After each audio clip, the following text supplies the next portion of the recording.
Hi, everybody. Thank you so much for being here. My name is Naomi Inglar. I'm the Communications and Training Coordinator for the Tulane Center of Excellence in Maternal and Child Health and the Tulane Prevention Research Center. Today is our third and final seminar in the Spring 2018 series of our Health, Racism, and Communication seminar series. If you haven't already, please do sign in and take an evaluation sheet outside. This helps us not only report to our funders the work that we're doing, but it also helps us know are we meeting what you are wanting in these seminars. So please do fill out the evaluations and let us know if you have any ideas on future speakers or ways that we can improve these seminars. I definitely want to thank the other student groups who are co-sponsoring today's seminar as well as the series this semester. So that is Tulane Society for Young Black Public Health Professionals, Tulane African Student Association, Salute for Latin American Communities, and the Tulane Society for Sexuality, Health, and Gender. Without them, we wouldn't be able to provide you with this wonderful meal. So Bejan from TASA is going to come and speak about our speaker, or introduce our speaker today. A reminder that we do need to clear the room before 1 o'clock because the class is coming in at 1 o'clock, so please let's all be respectful of that. Also, last but not least, if you're on social media, feel free to live tweet with us, hashtag Tulane HRC Seminar, as well as hashtag Wilborn Clinical Services. Hi everyone, my name is Bejan. I'm a second year MPH studying Maternal and Child Health. I am the president of TASA, and I will be introducing our speaker today, Dr. Tammy Wilborn. Dr. Tammy Wilborn is a licensed professional counselor, board-approved clinical supervisor, and a national certified counselor. She is a visiting assistant professor of counseling at the University of New Orleans and the owner and chief clinical officer of Wilborn Clinical Services, a private practice based in New Orleans that offers counseling, clinical supervision, teaming, education, and consultation. Dr. Wilborn is the founder of the annual Black Women's Wellness Conference, a wellness conference that was founded to promote mental health and well-being in Black women. She has almost 20 years of experience as a professional counselor with a specialty in child and adolescent trauma. Dr. Wilborn regularly presents at national, regional, state, and local professional conferences and currently serves as the president-elect of the Louisiana Association of Counselor Education and Supervision. She is also a member of both the American Counseling Association and the Louisiana Counseling Association. Please help me welcome Dr. Tammy Wilborn.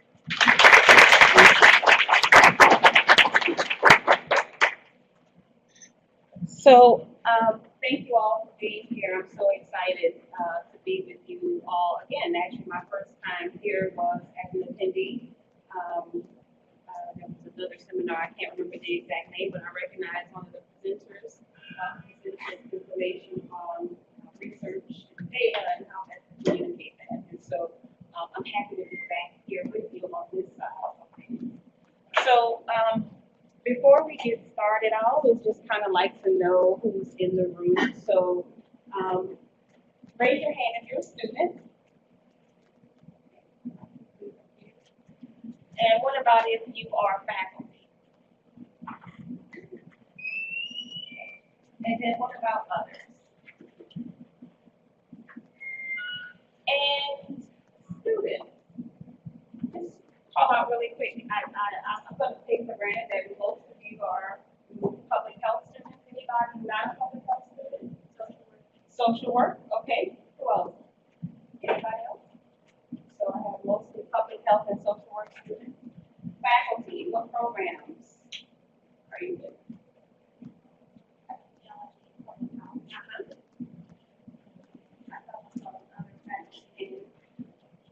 Faculty being shy? No. I'm in epidemiology. Okay. And then we have others, right? So, others, where are you? Where are you in terms of programming or position? Just really quick, I know you're very comfortable discussing that.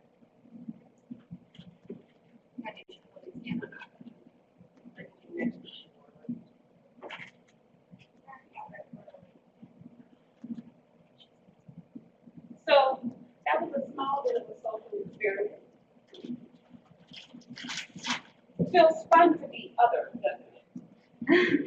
Othering is nice, isn't it? No. Not exactly. Because when you're other, you don't particularly have, there's sort of dismissal of your identity, your membership, your position, your place, right? So keep that in mind in terms of the impact of being other people, what otherness does in terms of exclusion. And all of that.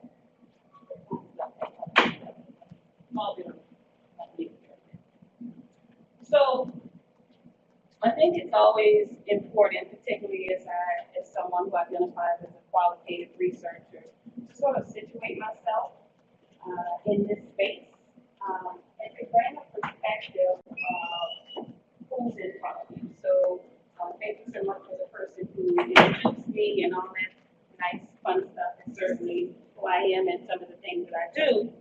But I think there's some other layers to who I am and what I do that I think is also critical. I think to understanding the perspective that I'm going to today. So in terms of personal identity, I identify strongly as a Black female. I don't think that's a surprise in terms of presentation. I assume you probably picked that up that's maybe how I identify. Hey, I also personally identify with being from New Orleans, born, raised, and returned. And particularly the returning part has value because I'm back to do some of what I'm doing today, which is to share information, to make connections, to serve my community. When I left in 2003, I was more focused on what New Orleans did not provide. And here we are in 2018, and my focus is on what can I provide to my city that I love so much. So that's the perspective.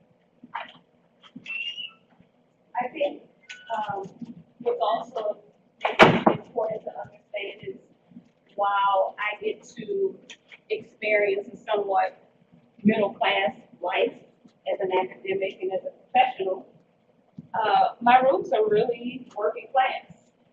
You know, my mother was a single female who was female of three. I was the oldest. My grandmother was the help, and as a young person, I would often travel with her to clean houses in affluent parts of the city.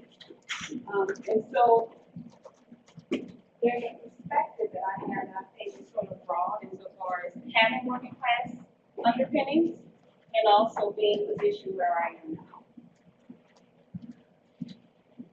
There's a professional identity that is also with me today.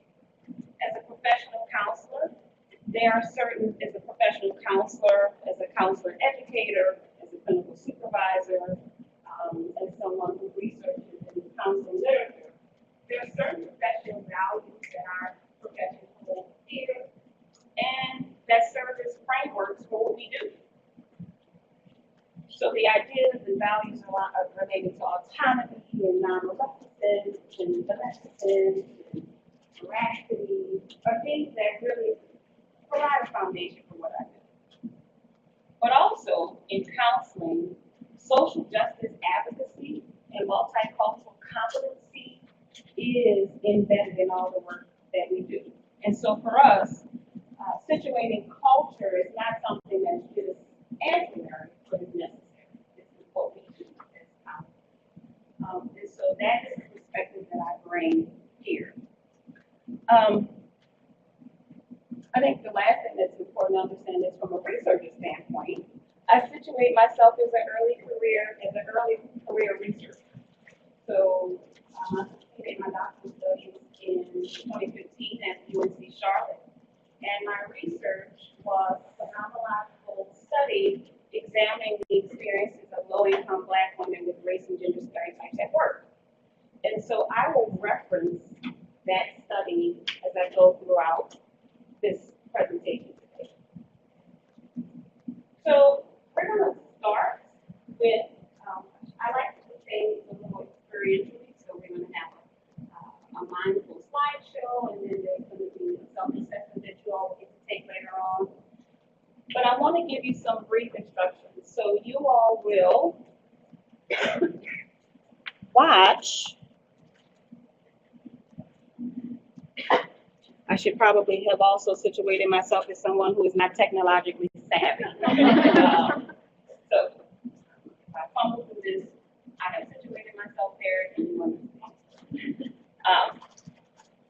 And also the fact that you'll laugh at my jokes, let me know that you're my people and I am in good company. So we are okay. So I want you to focus on the images that will show up in this slideshow. And I want you to pay attention to your reactions to these images, the thoughts that come up for you, those initial thoughts and reactions that come up for you. And as you sit with those images, I want you to think about and pay attention to perhaps maybe how your perspective of the person or the individual that represents groups, how that might change or may have changed as you spend some time looking and taking in the image. Does that make sense? Okay. And then afterwards, you all are going to, for a few minutes, pair up and talk a little bit about what your experiences were related to this particular activity. And then we'll have some larger group discussion around that. Can we agree to do that? All right.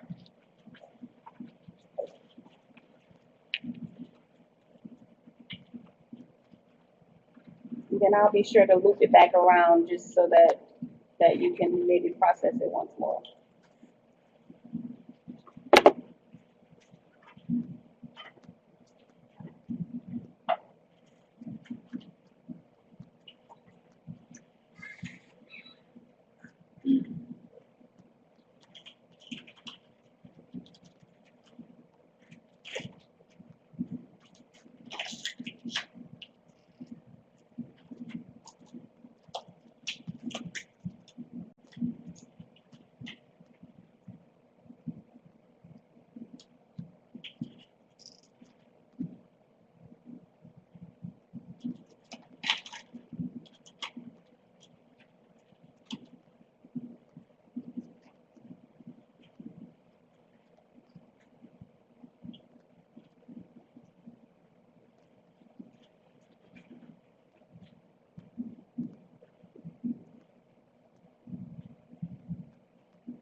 Does anybody need for me to loop that once more?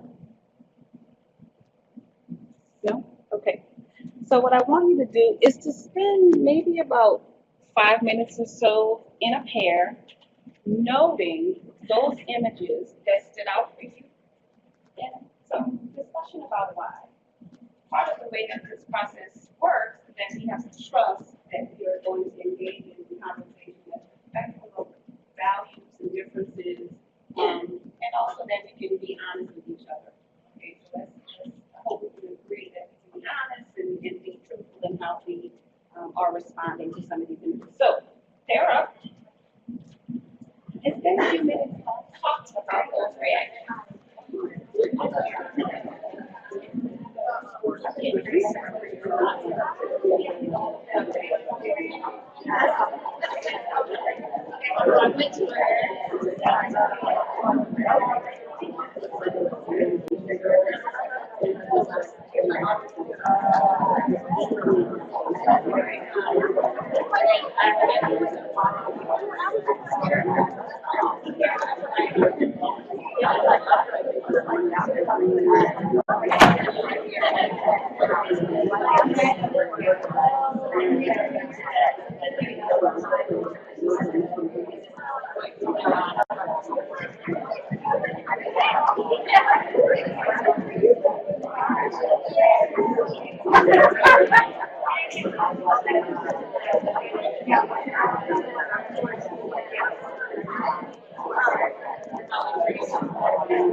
We have about 3 more minutes.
to be happy that you all are having conversations, like rich conversations about images in a slideshow. So I'm curious to know, from whoever wants to share, what did you notice about your initial reaction to some of the images? Who can speak to share with that? Oh, I can't. Tell me your name. Amanda.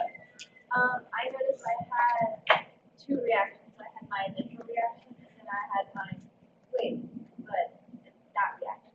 So I noticed it was this quick reaction as it like reflected what I've been taught or like growing up knowing. And then my second reaction was based upon what I've learned, what I like personally developed in my personal beliefs.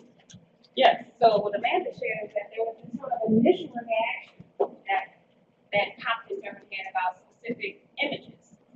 But then there was sort of I would imagine that she sat with that image more, then there was also a reaction that reflected the person that she is now in terms of education and experience, so on and so forth. Did I add too much to that? No, Okay.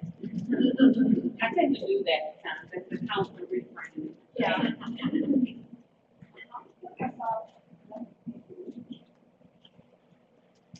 Yes, I so you're not Courtney. I did not actually, but I have a lot of that was I knew what we were looking at photos for because of the hard field of that I come at it with that perspective a lot, which is hopefully good, but then there's some of them that stand out and how touching support, even though I'm coming at it from like a processing point where I'm trying to step back and make a reaction. That some of those photos are powerful enough to make a reaction. And so like understanding that no matter how hard I try Yeah, to me, it sort of feels off what Amanda said, that regardless of your education and the process of being reflected, that there are some images that you're still going to have an automatic reaction to, right? That regardless, no matter how much you work at it, there is that initial reaction. Yes. Other thoughts? Yes. There's some images that you get an automatic sense of language, and it's instantaneous, and there's no reflection upon it. Your whole picture is like one reflects under the small fragment on top of the matter.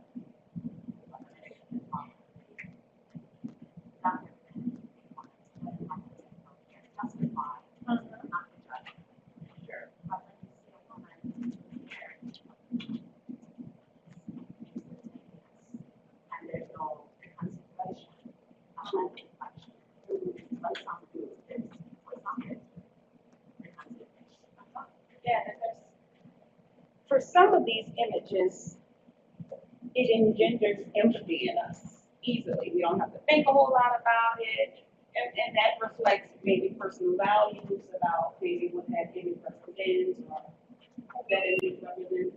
And we don't have to think about it. We see it and we immediately feel empathy, right? A sense of concern or need to maybe want to understand or explain. Yes. Especially the image of the person in their HRSA class system, that image made me realize how quickly I label people's genders, like automatically. When I see them and it had these preferred picture, that was an automatic reaction until I saw that picture. And so we were talking about that as a really automatic process. And really, sometimes we see something that doesn't fit into the very narrow presentation of what each of the genders is supposed to look like. And slow that process down a little bit and allow it to create more space. Yes, I think that's important in terms of the automatic sort of labeling and categorizing, stereotyping that we sort of do.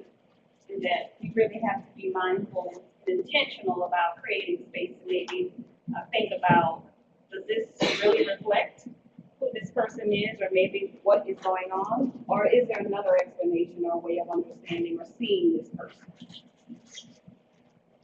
Any other final reaction that you want to share.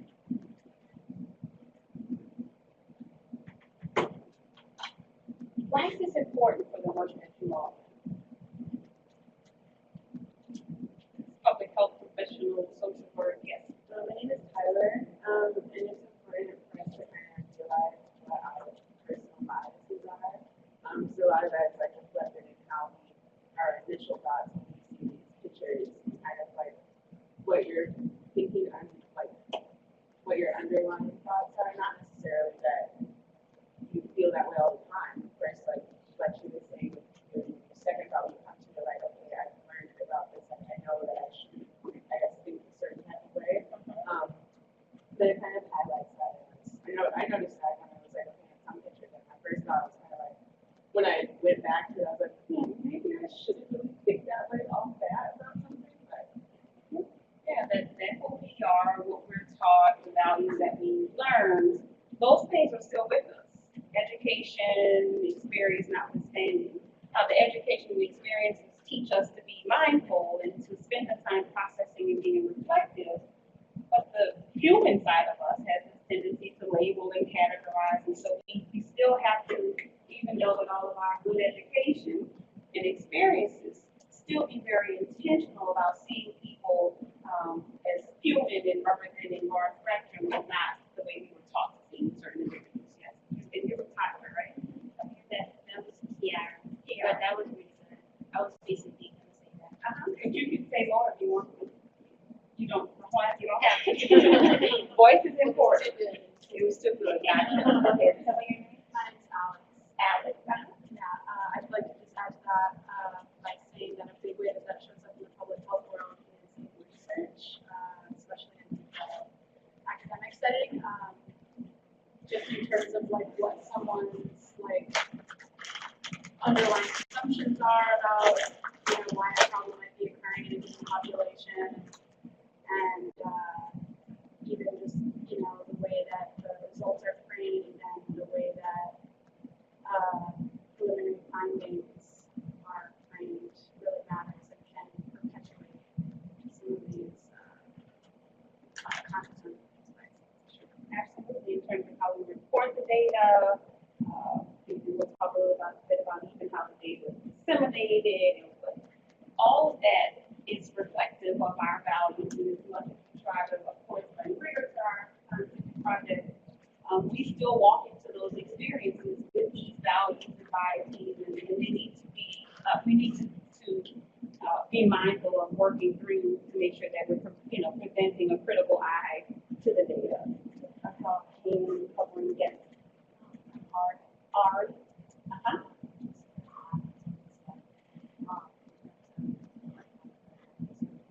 Can you project? Yeah.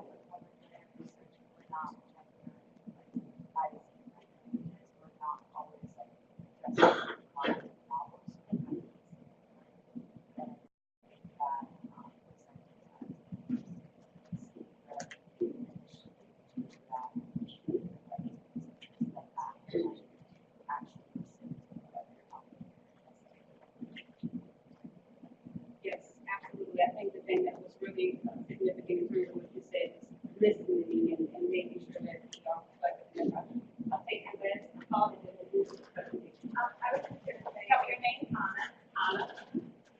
In assessing whether a program or an intervention is successful or not, that we're going to like remind the community and not our bias, which is really like it's purely program. Sure. But finding a way to connect the work that we do to the community that we are serving, or maybe to the community that represents the folks that we're studying, right? So in terms of objectives, we're going to talk a little bit about, we did some of this in terms of the mindfulness show. We'll talk a little bit about bias in research and practice work. Certainly learn to describe the impact of personal bias and how that shows up in research in our practice. And also try to attempt to define culturally responsive research practices. So just in terms of a general understanding of maybe why we'd want to have this culturally responsive sort of research is that we have a diverse country, at least for now. We hope it stays that way, right? Diversity matters. So in terms of United States, we see that in terms of racial and ethnic categories, Latino and Hispanic populations make up 17.8% of the population, Blacks or African Americans 13%, Asian in communities make up 5.7%, and then American Indian and Alaskan Native 1.3%. And so then when we break that down to Louisiana, you have 32% Blacks represented, Latino 5%, Asian 1.8%, and American Indian and Alaskan Native 0.8%. And then when we funnel it down even further, we get to New Orleans and we have Blacks representing about 60% of the population, Latino 5.5%, Asians 2.9%, and American Indian and Alaskan Natives 0.2%. And we expect those numbers to continue to grow. So just in terms of population, we have a diverse population, and the research and the practices that we engage in need to reflect an understanding that our society is diverse, and that there's diverse experiences within. So, go here. So, in terms of just understanding culture, I want us to sort of be oriented to this definition of culture as a system of shared beliefs, values, taboos, customs, behaviors, artistic products that a group of people transmit from generation to generation, and that members of the group use to understand their world and each other. And the thing that's, I think, important to understand is that we are all cultural beings. We all possess culture and represent different cultural identities. So in terms of trying to define culturally responsive research, I define it as culturally responsive research is defined as a process where researchers acknowledge the existence of, show interest in, demonstrate knowledge of, and express appreciation for participants' ethnicity and culture, and include culture throughout the research process. So it's not something that's happening at one point in time, but it's happening from the beginning of the process when you're conceiving your research problem, all the way to how those data get disseminated.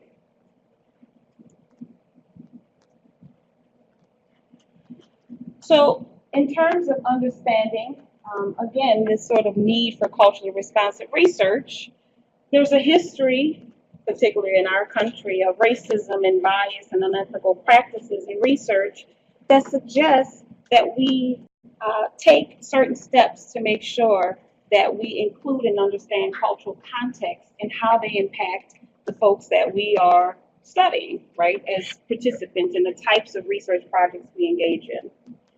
And so from a researcher perspective, we see bias in terms of value differences. Can anybody give me an example of how that might show up in terms of a researcher having a value difference from his or her participants? What might that look like? Yes. PR, right? Yes. Someone that's doing like research on spanking, and they view as like something really bad and super bad. So there are people that the culture or the people that they interview who do spank, they might already have something against it, saying like, oh, you're doing this bad, you may be a bad parent spank, without really understanding the history of their culture or the reasoning. Yes, I think that's a great example. We were actually talking about that in one of our classes this week about values about spanking and how for some it's seen as punishment and corporal punishment, and for others it's seen as an appropriate discipline practice. Any other example? Yes. Batty. Someone doing research on family planning practices, but maybe, yes, abortion, for example. Absolutely. Yes. Another way that we see Bias show up as in language barriers and language differences, right? So researchers that are engaging in research who are not linguistically competent and are not making sure to, throughout the process, engage in linguistically competent practices or engaging with gatekeepers or effective use of translators and such to make sure that the data is reliable and valid. Stereotypic views about certain groups, right? We did some of that processing today where we didn't necessarily label our stereotypes, but some of the reactions that we had to the images reflected our stereotypes or our bias about those images or the individuals that represented particular group membership. We also see bias show up in not understanding our own culture. One of the things that we all like to sort of talk about and bounce around is this idea of privilege, right? And we tend to sort of ascribe privilege to certain people, but we all have privilege, right? As a person who is physically able-bodied, I have privilege. I can take for granted that most places that I navigate, I can navigate with ease. I don't have to think about it. It's just there, right? But if I don't realize the privilege that I have, or you don't realize the privilege that you have, we can miss opportunities to connect with our participants, and we can also miss how we might be stereotyping, judging, oppressing, whatever that comes from privilege. Does that make sense? So understanding our own culture, our own values, our own beliefs, where they come from, why they're there, can also be a barrier that promotes or encourages bias. Another way that we see bias is not understanding participants' worldview and environment. Can anybody think of an example of how that might look in your field? Whether it's research or practice? Yes. Is it Amanda? Yes. Yeah. Maybe like some men thinking that like women are just whining or like worrying about abortion when they talk about like micro sexism. Mm-hmm. Yes, absolutely. Definitely. A lot of comment on work and what we do about finances and or anything like that. But it's like you don't really know how to Yes, absolutely. Trauma is huge, right? Trauma is so pervasive, and oftentimes when we talk about, when I'm thinking about some of the young people that I work with that have had issues in school with behavior and academic performance, we tend to talk about little Johnny as little Johnny being bad, instead of understanding the bad thing that happened to little Johnny, right? We don't think about that. And so when we don't understand trauma as a type of experience in culture, we can misdiagnose, under-recognize, under-report, fail to assess or help those individuals who might be impacted by that particular cultural preference. Yes. So when we talk about family planning, we still not understanding that like we have this culture that we have like 2 or 3 children here, but in other countries the more values value based on having more than 5. Yes. Absolutely. Yes. Also, in terms of researcher bias, pathologizing behaviors that don't conform to norms. So some of what we talked about a little bit already represents that. Other reasons for why we might want to engage in culturally responsive practice is because in terms of research, we have history of unethical practices in research, right? And so most of you are familiar with the Tuskegee study, have heard of that, right? Significant issue of not informing participants of the nature of the study or access to treatment, costs the government a lot of money and a lot of issues there. So we have history with particular groups that experience unfair practices, unethical practices who were research participants. And then there are also traditional sort of research designs that have at times silenced or ignored the experiences of marginalized groups. So one way that we can perhaps promote culturally responsive research is through the use of specific types of research frameworks, right? And qualitative research is one of those. And so qualitative frameworks are useful for highlighting the voices and experiences of underrepresented and marginalized groups that have mostly been absent from traditional research designs. Qualitative research and frameworks are critical because it centers culture and it centers social context as, again, necessary to understanding the experiences of the participants. And participants then are seen as sort of co-researchers in terms of constructing the problem, in terms of addressing specific problems that are under study. And then in terms of the researchers, the researcher is seen as an instrument insofar as the interactions and the relationship that the researchers are forming with participants or with gatekeepers. We'll talk a little bit about gatekeepers in a minute. And what's important about particularly this framework is that as a researcher, your experience is critical to understanding the problem and the data and how it gets reported. But it's also critical that you bracket your experience, right? And so that you are making sure that you bracket your experiences to bring more critical eye to the data. Let me pause. Is this making sense? Okay, I want to make sure I haven't left anybody.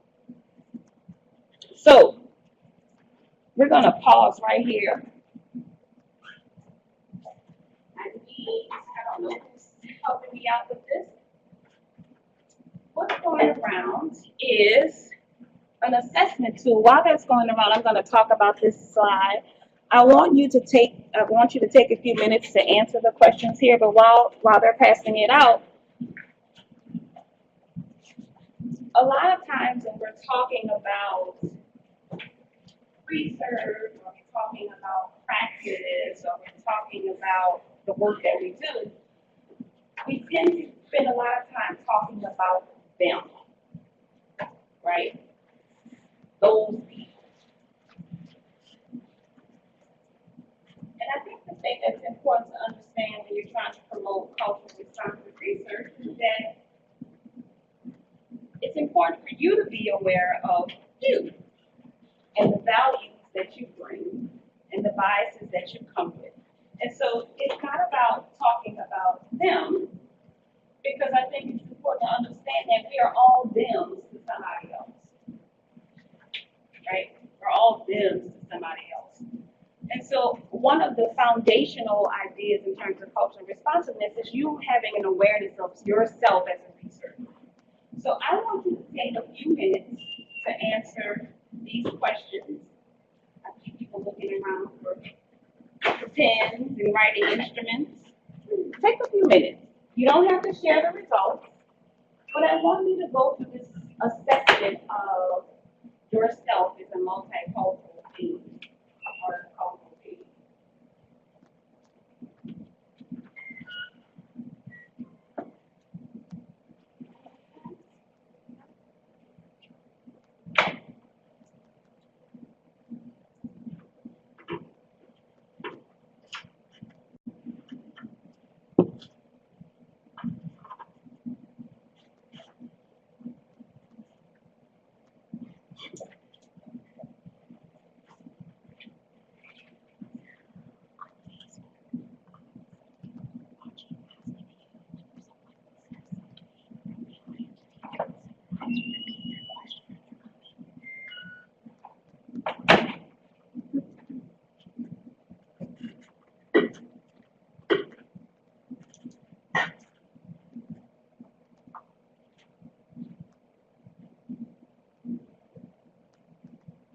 Of course, I know you're finished when you look up.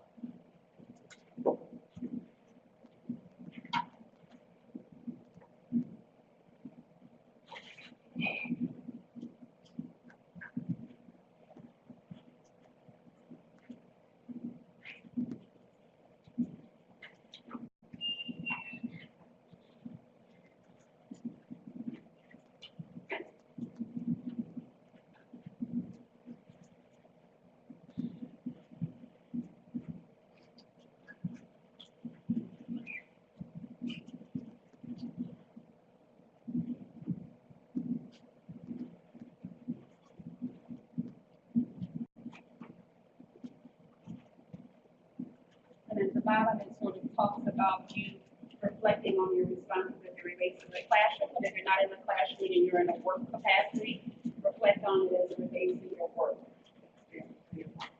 experience.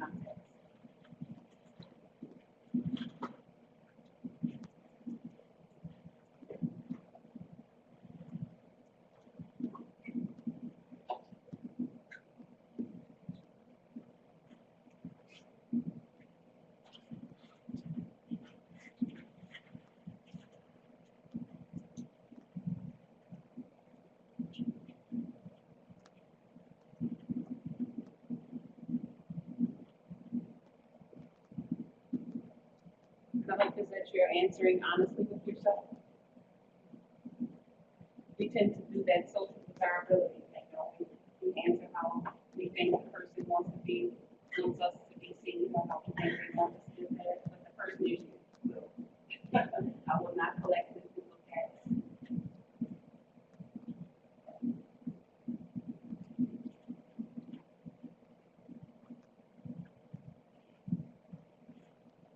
One more minute or so.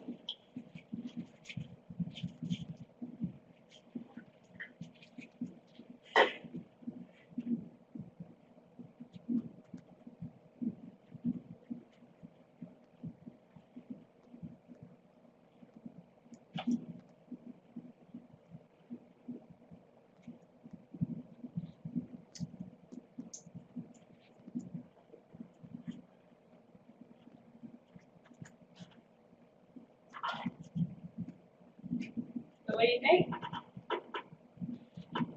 And of course, share if you're comfortable. What did you learn about yourself as a result of this assessment in terms of your multicultural awareness? Yes, there's some room for improvement. Yes.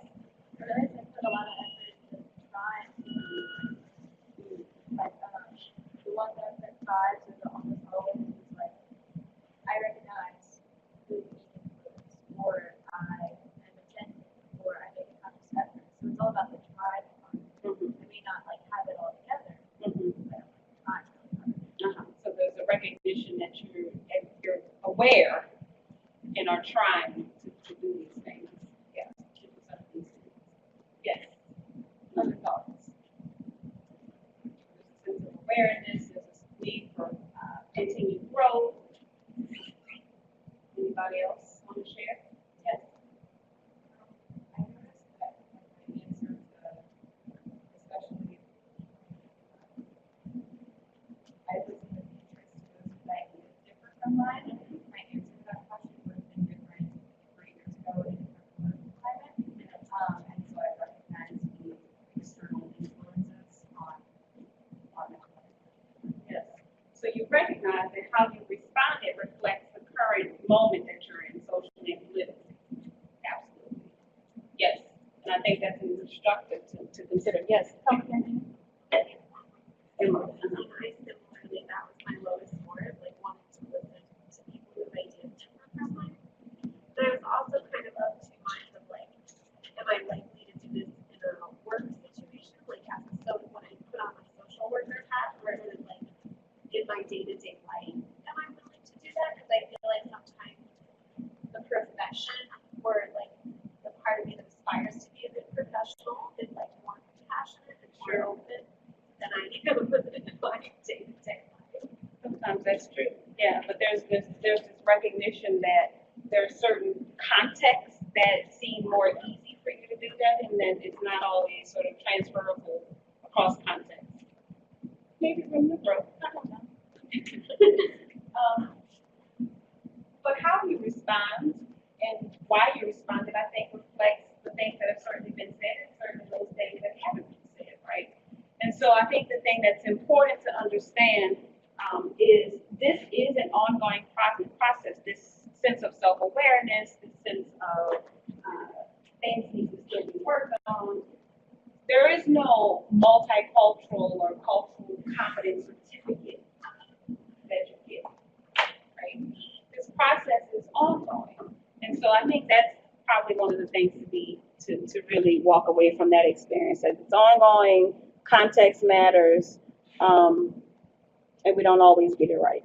So in terms of being aware as a researcher, in terms of attitudes and beliefs, it's important for you to be aware of what types of assumptions are you bringing into your research projects and where those assumptions come from, right? So some of those assumptions can be because of the things that you learn. You know, family messages are important in terms of shaping our worldview about ourselves and other people. And of course, education and experience helps us to kind of refine that and maybe to sometimes deconstruct and then reconstruct understanding in the way that's empathic, but it's still with us.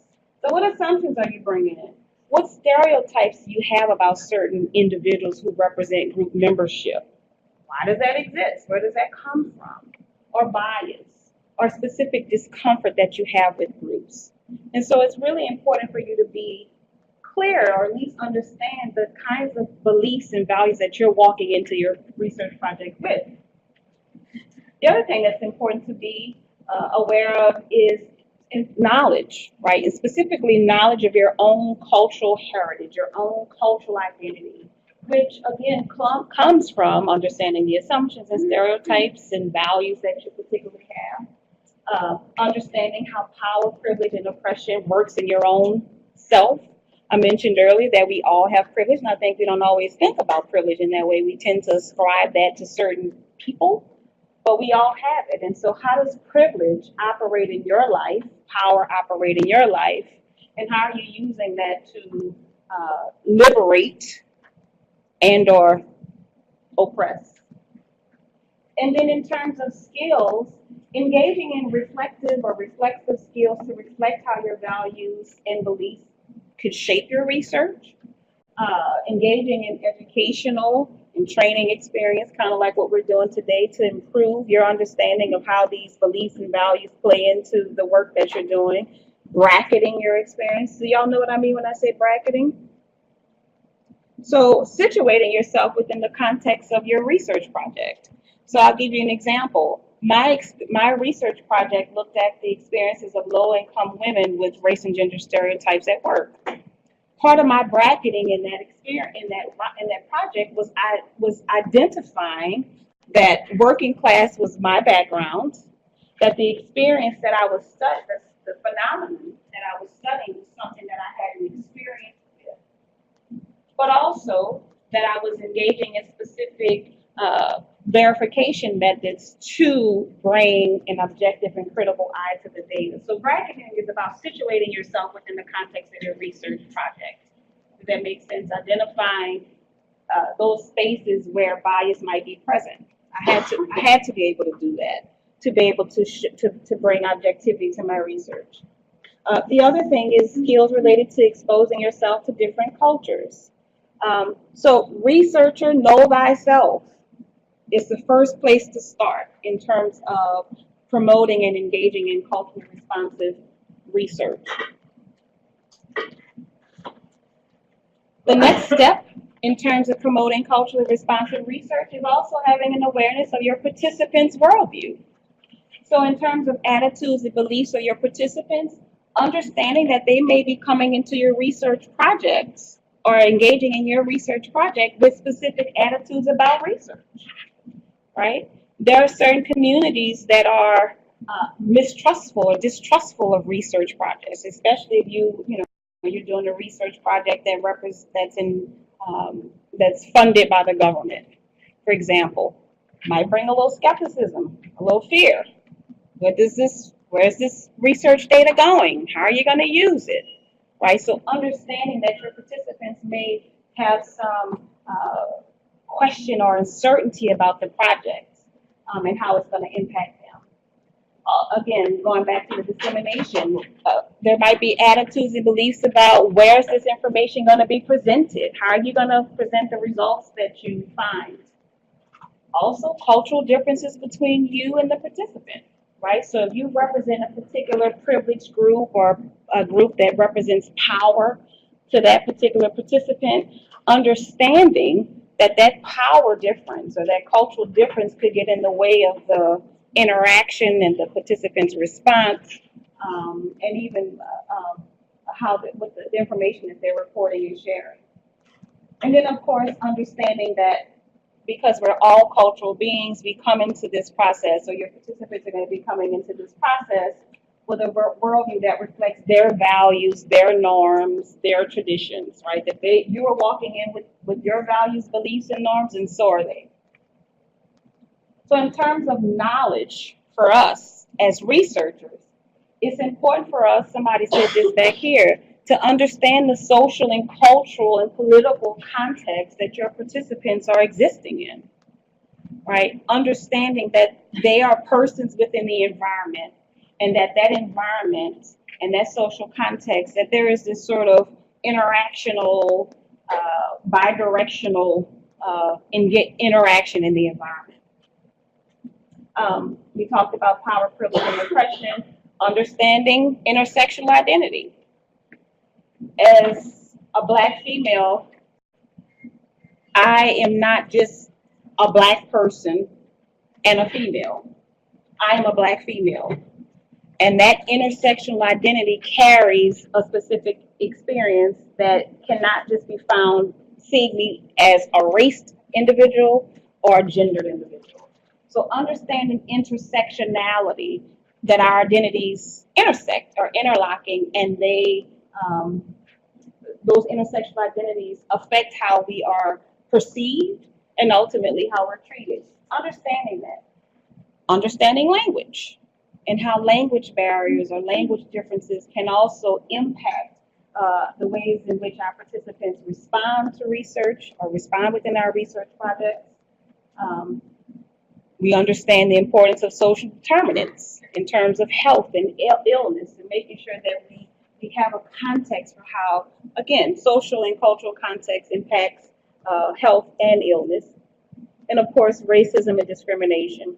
In terms of skills, making sure that prior to working with particular populations or samples, that we've done some homework prior to our research projects, that we are building relationships with gatekeepers and participants, and that we're keeping that relationship in the forefront and recognizing that relationship is an important process in our research project. Also making sure that we're engaging in reflective practice, that we are continuing to be open to the ways in which our bias creeps into our research projects, and engaging in reflective practices to make sure that we're bracketing our experiences and not allowing those biases to shape the research and what we ultimately report. Another skill that's for us to consider is the use of self-disclosure. When I recruited for my research project for my dissertation, part of the discussion with my participants was explaining to them that the research was part of a doctoral program, and they had questions about what that meant, and wanting to know that I experienced the thing that I was studying, and of course me trying to balance that to not affect what they shared with me, but that there was a small bit of disclosure that was necessary to facilitate that relationship. And then lastly, that as researchers, we are both bilingual and bicultural, that there is an understanding that we are speaking and communicating with our participants where they are, but also understanding that we may be representative of both cultures, culture as a researcher, and also we may be members of the cultures that we're studying, and understanding how to navigate both in a way that's objective. Is this making sense? I want to check in. I can't tell. So the occupational hazard of being a counselor is that I notice everything. So I'm making sure that y'all are still with me. So I know there's a lot on the slide. If my students were in here, they'd be shaking their head like, she tell us not to do it and she's doing it. Don't tell them I did this, okay? So in terms of promoting culturally responsive research, also the types of research designs that we use are critical. So in terms of the research problem itself, if we are researching certain populations, it's critical for us to research and engage and recruit. I'm jumping ahead of myself, but to make sure that the problem itself is salient to the participant. So when I went to recruit, for example, again, for my research project looking at low-income Black women's experiences with race and gender stereotypes at work, because these women identified that that was an experience that they had, they were open to meeting with me to share their experiences. That experience resonated with them. They wanted to talk about it, and they also looked forward to contributing to how we might address that as a counseling issue or how we might go about it in future research projects. They were interested in that topic. And so making sure that the problem is something that is salient to the participant. We also talked about understanding social and environmental context. So when we're talking about developing research questions and hypotheses, it's important to understand, again, and I don't think I have to say this to you all, but I'm going to say it again, social and environmental context matter. And particularly when you're working with certain populations, those that might be underrepresented or marginalized members of certain groups, working with gatekeepers is important. So when I went to recruit, I recruited from a federally subsidized child care program where I did my doctoral work. And what was important for me to be able to gain access to my participants is meeting with the person who coordinated that the family program. It was a parenting program that the families participated in exchange for their tuition to be covered. They had to attend weekly parenting meetings and do volunteer hours and such. And so part of my access to that population was meeting with the parent coordinator, explaining to her what I was trying to do and why it would be important and how I was going to do it and how much time was I going to take, and making sure that her families were going to be respected and not feel that their time was being intruded upon was important. She was a gatekeeper to that process, and through her I was able to recruit. The other thing is also using research frameworks such as qualitative frameworks to include the voices of those that have typically been underrepresented. So in terms of recruitment, informed consent, huge, right? It's important for participants to understand what does this process look like, what are their rights, the idea that they can volunteer to terminate or not participate at any time. They need to know how the results are going to be disseminated. Recruitment is also, use of gatekeepers to promote trust is also critical. Again, if you're recruiting from specific populations that might be distrustful of research or have fears about how the research is going to be disseminated. How you communicate, respectful communication to your participants is important. The research also found the use of incentives as perhaps critical in your recruitment procedures. For my research, I gave $20 gift cards. When you're working with specific underrepresented or marginalized populations, they may not always have the luxury of free time, right? And so incentivizing their time, their research supports is a way of giving back and respecting the time and the value of that interaction. Also, in terms of recruitment, being flexible in terms of scheduling your interviews. For me, I had to be very flexible. My participants were working class women, so they didn't always have the luxury of taking off to sit and talk with me about my little research project. It's cute that you want to graduate, but I got to work. I don't have time to play with you. So I had to meet when they could meet, where they could meet, and be respectful of that, right? But my initial bias was, you said you were interested. Well, yeah, I said I was interested, but you're going to meet when I can meet, right? I meaning them. So being flexible in how you schedule your time. The other part of recruitment is also the use of bilingual and bicultural research teams. So if you are working with the research team, making sure that you are working with a team that is linguistically competent, and also has membership or an understanding of the culture or the cultural context of the participants that you are studying. I'm aware of time, so I'm going to move through. In terms of data collection and analysis, the use of specific interview protocols. Rapport building is key. So it's critical to, if you're going to be working and using this type of instrumentation, to build into your instrument an opportunity to build relationship and build connections. I talked earlier about research as instrument, gatekeepers to gain access. Member checking is a type of verification procedure where if you're using, for example, I did semi-structured interviews and transcribed them.